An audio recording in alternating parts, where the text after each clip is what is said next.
नमस्कार, बुलेटिन में आपका स्वागत है। मैं हूं आपके साथ आशा सरमाल। चलिए शुरुआत करते हैं बुलेटिन की इस वक्त की बड़ी खबर से। शुरुआत करेंगे सांबा आपको लिए चलते हैं, क्योंकि प्रधानमंत्री के दौरे को मद्देनजर रखते हुए किस तरह से यहां पर तैयारियां की गई हैं वो आपको बता देते हैं। इस वक्त आप देखिए बड़ी अपडेट जिला सांबा से देखने को मिल रही है, जहां पर प्रधानमंत्री सांबा की पल्ली पंचायत का दौरा कर सकते हैं और प्रधानमंत्री के संभावित जम्मू दौरे की तैयारियों ने अब जोर पकड़ लिया है। उपराज्यपाल भी पल्ली पंचायत में तैयारियों का जायजा लेने के पहुंचे हुए थे और साथ ही साथ आपको ये भी बताते चले कि प्रधानमंत्री पल्ली के अलावा कुछ और पंचायतों का भी दौरा कर सकते हैं। इस वक्त की बड़ी अपडेट लगातार आप देखिए किस तरह से देखने को मिल रही है, क्योंकि हर किसी की नजर प्रधानमंत्री के दौरे पर टिकी हुई है कि कौन सी बड़ी घोषणाएं देखने को मिल सकती हैं और कौन से बड़े ऐलान जम्मू कश्मीर के लिए यहां पर हो सकते हैं। लेकिन इस वक्त की बड़ी अपडेट प्रधानमंत्री के संभावित जम्मू दौरे को लेकर आप देखिए किस तरह से यहां पर तैयारियां शुरू कर दी गई हैं। पूरी तरह से तैयारियों ने जोर पकड़ लिया है और प्रधानमंत्री सांबा की पल्ली पंचायत का भी दौरा कर सकते हैं। अब यहां पंचायत के लोगों की नजरें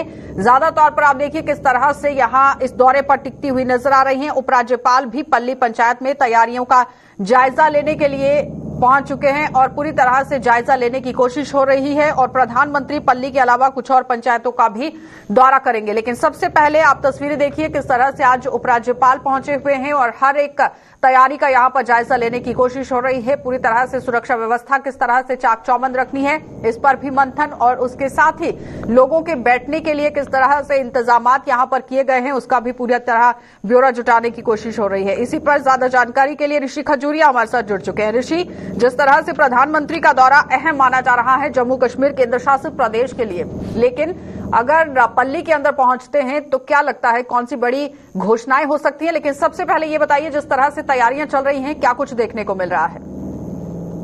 देखिए, प्रधानमंत्री नरेंद्र मोदी जी के दौरे को लेकर बात करें, जो जम्मू कश्मीर का दौरा वो करने आ रहे हैं अप्रैल महीने में, जिसको लेकर यहां पर जम्मू कश्मीर प्रशासन उनके स्वागत की तैयारियों में जुट चुका है और यहां पर एलजी मनोज सिन्हा खुद ग्राउंड पर उतरे हैं और वो व्यवस्थाओं का जायजा ले रहे हैं कि कहां पर जो संबोधन है प्रधानमंत्री जी का होना है वहां पर किस तरह से व्यवस्था बनानी है और खासतौर पर कुछ अलग अलग वेन्यूज जो वो सामने आ रहे हैं। लेकिन अगर बड़ी ब्राह्मणा के पल्ली इलाके का जिक्र करें तो पल्ली इलाके में यहां पर प्रधानमंत्री नरेंद्र मोदी एक विशाल जनसभा को संबोधित कर सकते हैं, जिसको लेकर वेन्यू फाइनल किया जा रहा है और यहां पर तमाम जो जनप्रतिनिधि हैं उनसे भी मुलाकात की जा रही है।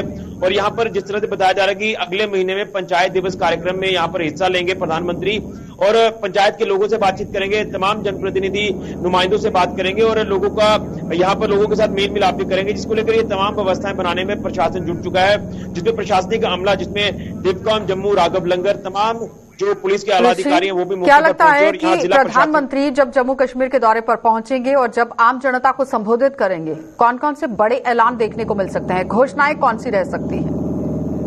देखिए, इसको लेकर अभी कहना जो वो काफी जल्दबाजी होगी, लेकिन मैं आपको बताना चाहता हूं कि अगर प्रधानमंत्री जी का ये दौरा है तो वो काफी अहम इसलिए भी माना जा रहा है कि पंचायत दिवस को तो एक तरफ आप छोड़ दीजिए, वो लोगों से बातचीत करेंगे, लेकिन यहाँ वो जम्मू कश्मीर में चुनाव का बिगुल बजा सकते हैं, क्योंकि जो डिलिमिटेशन कमीशन की ड्राफ्ट रिपोर्ट आई है, अब फाइनल रिपोर्ट आना बाकी है, तो उससे पहले शायद ये भी हम देख सकते हैं कि गार भरने की कोशिश प्रधानमंत्री जी की तरफ से की जाएगी कि 50+ का जो नारा जम्मू कश्मीर में कामयाब करना है उसकी एक शुरुआत हम ये कह सकते हैं कि यहाँ पर की जाएगी। लेकिन कहीं ना कहीं उनके लिए चुनौतियां भी हो सकती है कि डेली वेजेस का इशू है, तमाम ऐसे छोटे छोटे इशू है जो अभी हल नहीं हो पा रहे, जिसको लेकर प्रधानमंत्री जी से काफी उम्मीदें बढ़ जाती है। और अब देखना यह है कि जम्मू कश्मीर यूटी एडमिनिस्ट्रेशन की बात तो वो वेन्यू डिसाइड करने में लगा है कि कहां पर ये जनसभा करनी है। जिला सांबा का ये पल्ली इलाका ऑलमोस्ट फाइनल होता हुआ हमें दिखाई दे रहा है, लेकिन सुरक्षा के भी कड़े बंदोबस्त यहां पर किए गए हैं। लेकिन घोषणाओं को लेकर बात करें तो हो सकता है कि बड़ी घोषणाएं हो, जिस तरह से चुनावी यहाँ पर जिस तरह से पंचायत दिवस मनाने को लेकर बात सामने रखी गई है कि पंचायत दिवस यहां से मनाया जा सकता है और पंचायत के लोगों के साथ सीधा संवाद हो सकता है प्रधानमंत्री का, जहां विपक्ष बड़े बड़े आरोप यहां लगाता हुआ नजर आ रहा था कि आम जनता से रूबरू नहीं हो रही है सरकार, ग्राउंड की हकीकत जानने की कोशिश नहीं हो रही है। क्या लगता है कि इस बार ये कोशिश यहां पर की जाएगी? बिल्कुल, यहाँ पर ये कोशिश की जाएगी और डायरेक्ट संवाद जो वो यहाँ के जो जनता है उनके साथ की जाएगी, खासतौर पर जो जनता के नुमाइंदे हैं उनके साथ की जाएगी। और मैं आपको पल्ली इलाके का जो जिक्र कर रहा हूँ, पल्ली जो पंचायत है ये नंबर 1 पंचायत जो है वो आई है जम्मू संभाग में, जिसको लेकर शायद इसलिए इस पंचायत को चुना जा रहा है और यहाँ पर ही तमाम पंचायत के लोग मौजूद होंगे, तमाम अलग अलग पंचायतों के यहाँ पर प्रतिनिधि पहुंचेंगे। अभी फिलहाल इस वेन्यू को फाइनल जो वो नहीं किया गया है, इसके ऊपर मोहर लगना भी बाकी है, लेकिन हो सकता है कि कोई और अलग वेन्यू सामने आ जाए। लेकिन लेकिन यहाँ साफ तौर पर सीधा संवाद करेंगे और घोषणाएं भी कर सकते हैं। जिस तरह से आपने भी कहा कि चुनावी माहौल बनने वाला है, तो घोषणाओं का भी ऑब्वियस सी बात है। जब केंद्रीय गृह मंत्री अमित शाह पहुंचे हुए थे तो वो सिक्योरिटी रीजन को लेकर आप किस तरह से बात कर रहे थे, वो सबके सामने था, क्योंकि सिक्योरिटी रिव्यू पर उन्होंने काफी तौर पर मंथन भी किया है और फोकस भी किया। लेकिन उसी को मद्देनजर रखते हुए अगर देखा जाए प्रधानमंत्री का दौरा, जो कि बहुत अहम माना जा रहा है, क्या लगता है कि चुनावों को लेकर एक बड़ी घोषणा देखने को मिल सकती है, जिसकी हर किसी को अभी यहां पर नजर भी टिकी है और हर कोई इंतजार भी कर रहा है? देखिए, बिल्कुल हर एक व्यक्ति ने क्यास लगाना शुरू कर दिए हैं और उम्मीद भी यही लगाई जा रही है कि जिस तरह से चुनावी माहौल होगा जम्मू कश्मीर में और उससे पहले यहाँ पर बड़ी घोषणाएं की जा सकती हैं। हो सकता है कि डेली वेजेस को लेकर यहाँ पर कोई बड़ी घोषणा कर दी जाए। जिस तरह से पंजाब में आपने देखा कि आम आदमी पार्टी ने 30,000 डेली वेजेस को परमानेंट कर दिया है और हो सकता है कि इस तरह की कोई सौगात यहाँ पर भी मिल जाए, क्योंकि अब ये सौगात इस तरह की देनी भी होगी, क्योंकि नीड ऑफ द आवर हम इसे कह सकते हैं। और जब प्रधानमंत्री जी के संज्ञान में ये बातें जो है दिल्ली तक यहाँ पर पहुंच चुकी है, तो हो सकता है कि इसको लेकर भी संज्ञान लिया जाए। क्योंकि पीडीडी के 12,000 डेलीवेजर्स को लेकर काम किया गया है ऋषि, लेकिन 60,000 डेलीवेजर्स अभी भी यहां पर लंबित पड़ा हुआ है इनका मामला, और हर किसी की नजर टिकी हुई है कि प्रधानमंत्री क्या कुछ यहां पर सौगात जो है वो देंगे। बहुत बहुत धन्यवाद ऋषि जुड़ने के लिए। तो फिलहाल आपने देखा कि ऋषि खजूरिया हमारे साथ जुड़ रहे थे। जिस तरह से आपने देखा, उन्होंने पूरी बात को समझाने की कोशिश की है कि पल्ली इलाके को चुना गया है क्योंकि पंचायतों में ये नंबर 1 पंचायत यहां पर आई है, अव्वल नंबर पर पंचायत आई है। और उसके बाद आज आप देखिए उपराज्यपाल भी ग्राउंड पर पहुंचे हुए थे और उसके साथ साथ पूरी तरह से जायजा लेने की भी कोशिश जो है वो की गई है। लेकिन अहम सवाल यहां पर यह है कि क्या डेली वेजर्स का मुद्दा यहां पर उठाया जाएगा, और जाहिर तौर पर हर किसी की नजर इसी पर टिकी हुई है कि आखिर घोषणाएं कौन कौन सी रहने वाली हैं। आगे बढ़ जाएंगे, अब आपको पुंछ लिए चलते हैं और पुंछ से आपको दिखा देते हैं कि किस तरह से यहां पर पुलिस को एक बड़ी कामयाबी हाथ लगी है। और पुंछ की मेंढर पुलिस की अगर बात करें तो यहां पर इसे बड़ी कामयाबी हाथ लगी है। हीरोइन तस्करी मामले में 2 और लोगों को गिरफ्तार कर लिया गया है। वीरवार देर शाम 4 पैकेट हीरोइन के साथ यहां 2 तस्कर पूरी तरह से गिरफ्तार किए गए थे और दोनों से पूछताछ के दौरान 2 युवक जो हैं वो यहां पर पकड़े गए हैं। और इस वक्त की बड़ी अपडेट पुंछ के मेंढर इलाके से देखने को मिल रही है, जहां पर कल शाम से ही पुलिस लगातार कार्रवाई को अंजाम देती हुई नजर आई। हीरोइन तस्करी मामले में 2 और लोगों को गिरफ्तार कर लिया गया है, यानी जिन लोगों को गिरफ्तार किया गया था उनसे पहले पूछताछ हुई है और जब पूछताछ में बड़े खुलासे किए गए तो इस दौरान 2 और युवक यहां गिरफ्त में आ गए हैं। और वीरवार देर शाम 4 पैकेट हीरोइन के साथ इन तस्करों को यहां पर दबोचा गया था।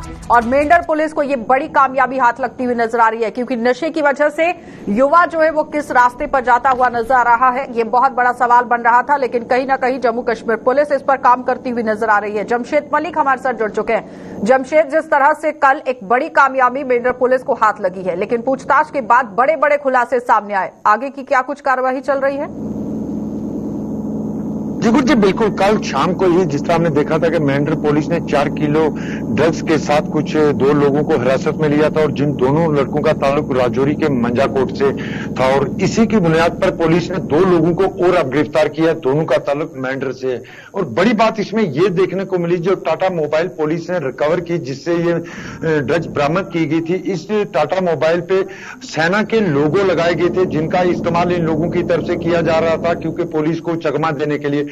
उसकी बड़ी वजह यह है कि बालाकोट का इलाका जो पूरा है, ये पूरे का पूरा लाइन ऑफ कंट्रोल का इलाका है और जब से खास करके अगर जब से हम सीज फायर की बात करें उसके बाद ड्रग्स के मामले काफी इसमें बढ़े हैं। हालांकि पिछले महीने की अगर 26 फरवरी की बात करें तो 15 किलो ड्रग्स पुलिस ने पहले यहां से रिकवर की थी और कल उसमें किसी की गिरफ्तारी तो नहीं हुई थी, मगर कल जिस तरह पुलिस को यह बड़ी कामयाबी मिली क्योंकि जो टाटा मोबाइल पकड़ी गई इस पे सेना के स्टिकर लगे हुए थे, सेना के लोगो जो इस पे इस्तेमाल किए गए थे, उसके बावजूद पुलिस के पास पूरी इंफॉर्मेशन थी जिसके बाद पुलिस ने इस गाड़ी को रोका। लेकिन जमशेद, सवाल यहाँ पर यह ना कि पुलिस की तरफ से टीमों का गठन भी किया गया है, लेकिन इस बीच में पुलिस भी ये कह रही है कि जब तक आम जनता सहयोग नहीं करेगी तब तक कुछ नहीं हो सकता है, क्योंकि पाकिस्तान की तरफ से नार्को टेररिज्म फैलाने की भी कोशिश हो रही है जिसमें कोई दो राय नहीं है।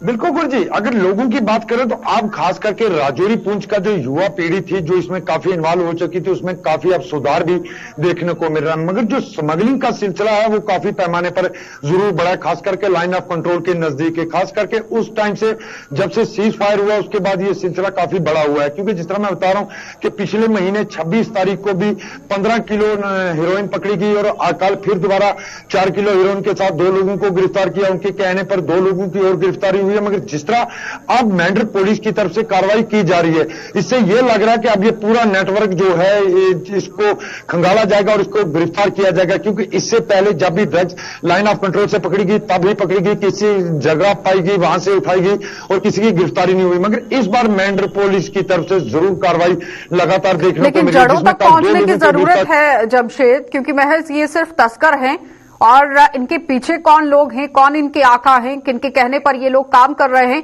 उन लोगों तक पहुंचने की जरूरत है। बहुत बहुत धन्यवाद जमशेद जुड़ने के लिए। तो फिलहाल आपने देखा कि जमशेद मलिक हमारे साथ जुड़े हुए थे, जो बता रहे हैं कि इस बार पुलिस को एक बड़ी कामयाबी हाथ लगी है, लेकिन इसके बाद साथ साथ यहां पर पुलिस को जड़ों तक पहुंचने की जरूरत है कि आखिर ये नशा आ कहां से रहा है और कौन लोग इसे सप्लाई कर रहे हैं। इस पर यहां पूरी तरह से संज्ञान लेने की जरूरत है। आगे बढ़ जाएंगे, अब आपको लिए चलेंगे कठुआ और कठुआ से दिखा देते हैं कि कोरोना लगातार आप देखिए किस तरह से पैर पसारता हुआ नजर आ रहा है। लेकिन इस बीच में लोग क्या कुछ यहां पर लापरवाही बरत रहे हैं वो भी आपको दिखाना बहुत जरूरी है। लेकिन उससे पहले आपको ये समझाना बहुत जरूरी है कि आप देखिए कोरोना के प्रकोप कम होने की वजह से कठुआ में ज्यादा तौर पर अब लोगों की लापरवाही सामने आ गई है। कठुआ में भी ज्यादा तौर पर लोग अपने मास्क की अहमियत को भूल गए हैं। सरकारी दफ्तरों और यात्री वाहनों में यहां बिना मास्क के लोगों को देखा जा रहा है और कोरोना की चौथी लहर को दावत देने से बाज नहीं आ रहे हैं। यहां पर लोग बार बार समझाने के बावजूद भी आम जनता कहीं न कहीं सहयोग करती हुई नजर नहीं आ रही है, जिसका खामियाजा आने वाले समय में भुगतना पड़ सकता है। क्योंकि अगर चौथी लहर ने यहां पर पूरी तरह से पांव पसार दिए तो काफी घातक साबित हो सकता है। क्योंकि डॉक्टर्स की माने तो डॉक्टर्स भी बार बार अपील करते हुए नजर आ रहे हैं कि कोरोना को लेकर जो गाइडलाइंस बताई गई हैं, एसओपीज बताए गए हैं, उनका पालन करना अभी भी बहुत जरूरी है। लेकिन कोरोना का प्रकोप कम होने का फिर से यहां पर कोई भी असर देखने का नजारा जो है वो नहीं मिल रहा है। कठुआ में भी ज्यादा तौर पर लोग मास्क की अहमियत को भूल चुके हैं, क्योंकि सरकारी दफ्तरों में भारी मात्रा में बाहर से लोग पहुंच रहे हैं, बिना मास्क के पहुंच रहे हैं और 2 गज की दूरी तक नहीं रखी जा रही है। यात्री वाहनों में भी बिना मास्क के यहां पर लोग पहुंच रहे हैं, जिसका खामियाजा आने वाले दिनों में जनता को भुगतना पड़ सकता है। लेकिन इस पर संज्ञान लेना बहुत जरूरी है। प्रशासन की तरफ से क्या कुछ कदम उठाए गए हैं, इस पर जानकारी लेना बहुत जरूरी। साफ तस्वीरें आपको दिखा रहे हैं कठुआ से, जहां पर आप देखिए लोग मास्क बिल्कुल भी पहनते हुए नजर नहीं आ रहे। इक्का दुक्का जो लोग हैं वो मास्क का यहां उपयोग करते हुए दिख रहे हैं। लेकिन इस बीच में प्रशासन क्या कुछ काम कर रहा है, ये अब सवालिया निशान बनता हुआ नजर आ रहा है। प्रशासन इन लोगों पर क्यों कार्रवाई नहीं कर रहा, ये बड़ा सवाल यहां पर बन रहा है। क्योंकि सरकारी दफ्तरों के अंदर भी भारी तादाद में बाहर से लोग पहुंच रहे हैं, बाहर से लोगों का पहुंचने का सिलसिला बदस्तूर जारी है। लेकिन इस बीच में प्रिकॉशंस नहीं लिए जा रहे हैं। पूरी तरह से आप देखिए काम जो है वो होता हुआ नजर नहीं आ रहा है, जिसका खामियाजा भुगतना पड़ सकता है। क्योंकि अगर चौथी लहर खतरनाक साबित होती है तो फिर उसके बाद यहां पर हालात किस तरह से बनेंगे वो देखने वाली बात होगी। लेकिन इस वक्त बड़ी अपडेट जिला कठुआ से देखने को मिल रही है, जहां पर बाजारों में भी लोगों का तांता लगा हुआ है, लेकिन कहीं ना कहीं एसओपीज का पालन होता हुआ नजर नहीं आ रहा। सरबजीत हमारे साथ जुड़ चुके हैं। सरबजीत, जहां पर प्रशासन की तरफ से बड़े दावे पेश किए जाते हैं कि ग्राउंड पर काम चल रहा है, लेकिन कहां पर चल रहा है? जी बिल्कुल, अगर बात करें कोरोना वायरस की, हालांकि मामले तो काफी ज्यादा कम ही है, लेकिन इन मामलों की कमी के साथ साथ लोगों में अब जो जिस तरह का एक डर था कि जो सोशल डिस्टेंसिंग का लोग पालन कर रहे थे, इसके साथ साथ अगर बात करें तो कोविड अप्रोप्रिएट बिहेवियर का यहाँ पर पालन कर रहे थे, लेकिन वो धीरे धीरे उसकी पालना जो है उसकी अनदेखी यहाँ पर की जा रही है। बाजारों में ये देखा जा रहा है कि सोशल डिस्टेंसिंग के नियमों का यहाँ पर पालन नहीं किया जा रहा। इसके अलावा अगर बात करें तो कई ऐसे प्रोग्राम कठुआ में हो रहे हैं जहाँ पर मास्क जो है वो बिल्कुल नहीं लगाया जा रहा। हालांकि इस डेडली कोरोना वायरस का प्रकोप थोड़ा कम हुआ है, लेकिन अभी तक ये पूरी तरह खत्म नहीं हुआ है। जिस तरह से ये अनदेखी की जा रही है, अनदेखी कहीं ना कहीं भारी पड़ सकती है। तो ऐसे में जो प्रशासन है वो दावे तो करते हैं कि केसेस कम हो गए हों, लेकिन डॉक्टर्स कह रहे हैं कि चौथी लहर भी खतरनाक साबित हो सकती है, तो उसको मद्देनजर रखते हुए काम करने की जरूरत है।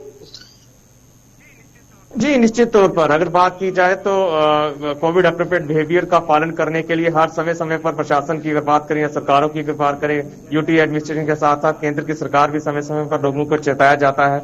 लेकिन अगर बात करें तो कुछ देर पहले जब इस कोविड जो पीक पर था, तब इस सारे कोविड अप्रोप्रिएट बिहेवियर का यहाँ पर पालन भी किया जाता था और डंडे के जोर पर जो है प्रशासन भी इसका पालन करवाता था। लेकिन अब जब कमी जो है साफ तौर पर देखी जा रही है इस डेडली वायरस का प्रकोप जो है कम हुआ है। ऐसे में लोग भी अब जो है वो कोविड अप्रोप्रिएट बिहेवियर का पालन जो है वो नहीं कर रहे हैं। बाजारों की तस्वीरें कुछ ऐसी नजर आती हैं जहां पर रश जो है एक ही जगह पर काफी लोग जो है जमघटा बनाकर इकट्ठे हो जाते हैं। इसके अलावा अगर बात करें तो ना तो वहां पर मास्क पहनना है और ना ही वो डिस्टेंसिंग का पालन जो है वो किया जा रहा है। आम जनता को सहयोग करने की जरूरत है। बहुत बहुत धन्यवाद सरबजीत जुड़ने के लिए। तो फिलहाल आपने देखा कि सरबजीत हमारे साथ जुड़े हुए थे, जो बता रहे हैं कि बाजारों में भारी तादाद में लोग पहुंच रहे हैं, लेकिन एसओपीज का पालन होता हुआ नजर नहीं आ रहा है। आगे बढ़ जाएंगे, अब आपको एक और बड़ी खबर से रूबरू करवा देते हैं, क्योंकि नेशनल हाईवे की तरफ से बड़ी खबर जो है वो देखने को मिल रही है, जहां पर आप देखिए जम्मू श्रीनगर राष्ट्रीय राजमार्ग को लेकर तो अपडेट आपको देना बहुत जरूरी था, लेकिन इस बीच में यातायात के लिए आखिरकार सोनमर्ग लेह हाईवे खुल गया है और बर्फ हटाने का काम काफी हद तक पूरा होने के बाद ये राहत मिली है। फिलहाल छोटे वाहनों को यहां पर आवाजाही की इजाजत दी गई है और बड़े मालवाहक वाहनों की आवाजाही पर जल्द कोई बड़ा फैसला देखने को मिल सकता है। और इस वक्त की बड़ी अपडेट सोनमर्ग लेह हाईवे से देखने को मिल रही है, जहां पर यातायात आखिर खोल दिया गया है और बर्फ हटाने का काम यहां पर युद्ध स्तर पर जारी किया गया था, जिसका असर अब दिखना शुरू हो चुका है। साफ तस्वीरों में आप देखिए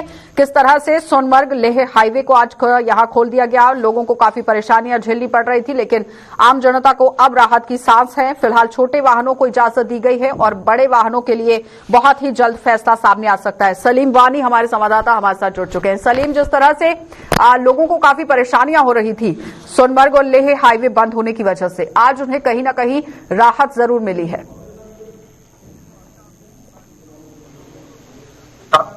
एडमिनिस्ट्रेशन की राजमार्ग को खोलने की वो करेगी, पूरी तरह से ड्रिल होगी, इंस्पेक्शन होगा।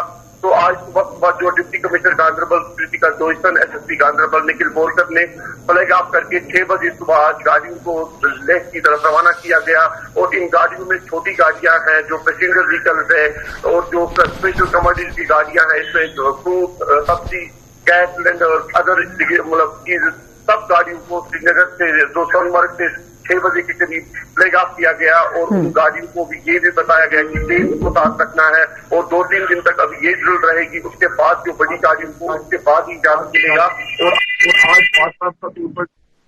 कश्मीर की जो एडवाइजरी आई थी, रीजनल कमिश्नर लेह की तरफ से एडवाइजरी आई थी और बात के तौर पर आज एडमिनिस्ट्रेशन की तरफ से श्रीनगर लेह कौमी सड़क को खोल दिया गया है। सुबह 6 बजे की सोनमर्ग से फ्लैग ऑफ हुआ है। चलिए सलीम, बहुत बहुत धन्यवाद जुड़ने के लिए। तो फिलहाल आपने देखा कि सलीम वानी हमारे साथ जुड़े हुए थे, जो बता रहे हैं कि किस तरह से सोनमर्ग लेह हाईवे को खोल दिया गया है। बहुत ही जल्द बड़े वाहनों के लिए भी फैसला सामने आ सकता है। अब आपको लिए चलेंगे गुलमर्ग और गुलमर्ग से आपको दिखाएंगे किस तरह से वहां पर तापमान लगातार बढ़ता हुआ नजर आ रहा है। गुलमर्ग का नजारा लेने के लिए बाहर से भी लोग पहुंच रहे हैं, लेकिन गुलमर्ग और पहलगाम में ठंड से हड्डियां कपाने वाली जो रात है वो देखने को मिली है। रात के समय में तापमान ज्यादातर बढ़ जाता है और गुलमर्ग में वीरवार रात को छूने से 5 डिग्री नीचे दर्ज किया गया है तापमान। और बुधवार रात को गुलमर्ग में यहां छूने से नीचे जब तापमान दर्ज किया गया है तो काफी लोगों को परेशानियां भी हुई और ठंड के बावजूद हजारों की संख्या में यहां पर्यटक भी पहुंच रहे हैं। लेकिन पर्यटकों के पहुंचने का जिस तरह से सिलसिला बदस्तूर जारी है, क्या कुछ प्रशासन की तरफ से इंतजाम किए गए हैं,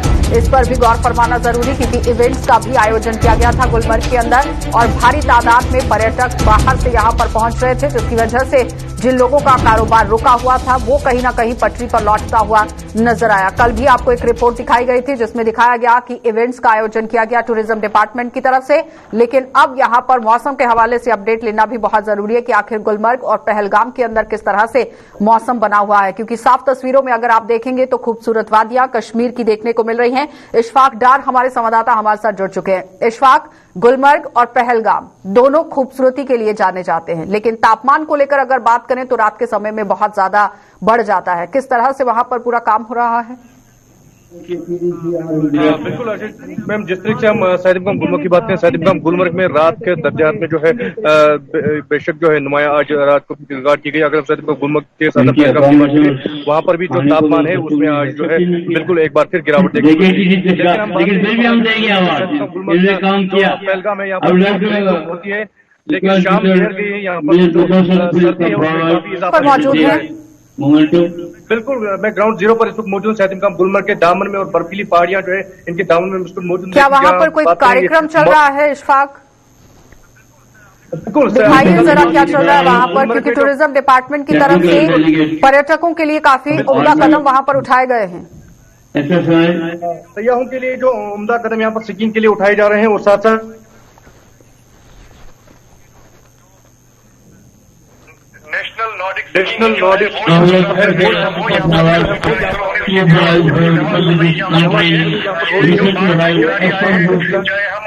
उत्तराखंड की बात करें, हरियाणा, दिल्ली से काफी देराज से यहाँ जो खिलाड़ी है वो स्कीइंग के लिए यहाँ पर आ रहे हैं और यहाँ पर स्कीइंग का बिल्कुल जो है लुत्फ ले रहे हैं। और आज यहाँ पर जो है इंडियन ओलंपिक्स में जो बीजिंग में ओलंपिक्स हुई उसमें जो आरिफ खान है वो यहाँ पर जो है चीफ गेस्ट हो, यहाँ पर जो सीओ गुलमर्ग है वो यहाँ पर चीफ गेस्ट रहे।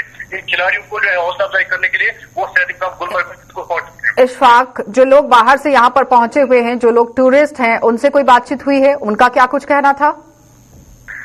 बिल्कुल मैम, सैयाओं का यही कहना है कि गुलमर्ग तो सैयाओं का यही कहना है कि कहते हैं ना कि अगर तो बढ़िया, लेकिन जिसमें से वो बाहर उनको मिलता है कि बाहर का मौसम, क्योंकि बाहर उनको काफी गर्मी मिलती है, लेकिन अगर हम ग्राउंड जीरो यहाँ के मौसम के बारे में उनका कहना है कि यही कि एक बार फिर सैनिक का गुलमर्ग या पहलगाम या सोनमर्ग का जरूर यहाँ पर दौरा करना चाहिए और यहाँ की बर्फीली वादियों के साथ साथ यहाँ पर कुली लहरा का भी लुत्फ देना चाहिए। चलिए इशफाक, बहुत बहुत धन्यवाद जुड़ने के लिए। तो फिलहाल आपने देखा कि तस्वीरें आपको गुलमर्ग से दिखा रहे थे, ग्राउंड जीरो से, जहां पर आप देखिए टूरिज्म डिपार्टमेंट की तरफ से कार्यक्रमों का आयोजन किया गया है और बाहर से पर्यटक भी यहां पर पहुंचे हुए हैं। लुत्फ यहां पर उठाया जा रहा है। खूबसूरत वादियां लगातार आपको दिखा रहे हैं और हर किसी से अपील भी की जा रही है कि वो जम्मू कश्मीर का रुख करें। आगे बढ़ जाएंगे। अब आपको यहां पर दिखाना बहुत जरूरी कि किस तरह से हालात जो है वो बनते हुए नजर आ रहे हैं। एक और बड़ी खबर से आपको रूबरू करवाना भी बहुत जरूरी था, लेकिन इस बीच में पेट्रोल और डीजल के दाम पिछले 4 दिनों में तीसरी बार बढ़ गए हैं। तो पेट्रोल डीजल की कीमतों में आज भी 80 पैसे प्रति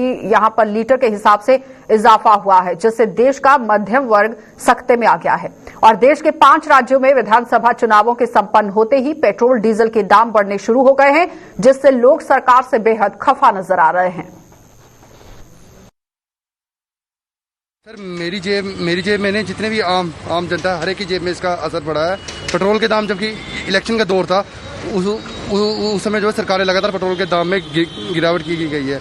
आज बात करेंगे प्राइसेस की, पेट्रोल के दाम भी बढ़ रहे हैं और गैस के दाम भी 50 से 60 रुपए इन लोगों ने बढ़ा दिए गए हैं। तो मेरी सरकार से हाथ जोड़ के अपील है कि इससे आम जनता की जेब में असर पड़ रहा है। एक तो यहाँ पे आम जनता की अगर हम बात करें, यहाँ पे सोर्स ऑफ इनकम उनके पास नहीं है। युवाओं की बात करें तो सबकी नौकरियाँ 60% से ज़्यादा जो युवा हैं जम्मू कश्मीर के पूरे देश की बात करें वो बेरोजगारी की तरफ आगे जा रहे हैं। तो सरकार से हाथ जोड़ के दरखास्त है कि पेट्रोल के दामों को जल्द से जल्द कम किया जाए। आम जनता के जेब पे तो बोझ पड़ ही रहा है, क्योंकि आपने भी देखा होगा कि इलेक्शन के टाइम पे पेट्रोल का रेट कम हो गया, लेकिन अब जैसे इलेक्शन खत्म हो गए यूपी के रेट भी बढ़ते जा रहे हैं। और हमें देखने में आ रहा है कि जहां हम पहले टैंकी फुल कराते थे वहां आज हमें बड़ी दिक्कत आती है। हमारे टैंक आधे से थोड़ा सा ज़्यादा फुल होता है, तो कहीं ना कहीं जो आम इंसान है वो दुखी है। सिलेंडर के प्राइसेस भी बढ़ गए हैं, तेल के भी बढ़ गए हैं, तो कहीं ना कहीं रोज़मर्रा जो लोग हैं वो दुखी हैं। इससे सबकी जेब ढीली हो रही है। आम इंसान जो मिडिल क्लास फैमिली का, उसके बात करें या चाहे अमीरों की भी बात करें, जितने भी लोग हैं उनकी सबकी जो जेबों पे इसका असर पड़ रहा है। आर्थिक कहीं ना कहीं जो लोगों का अपना फाइनेंस का बजट होता है वो हिल जाता है। जहाँ लोग गाड़ी में हम ट्रैवल करते थे, अब हमें स्कूटियों पे ट्रैवल करना पड़ रहा है, तो हमें काफ़ी दिक्कत आ रही है।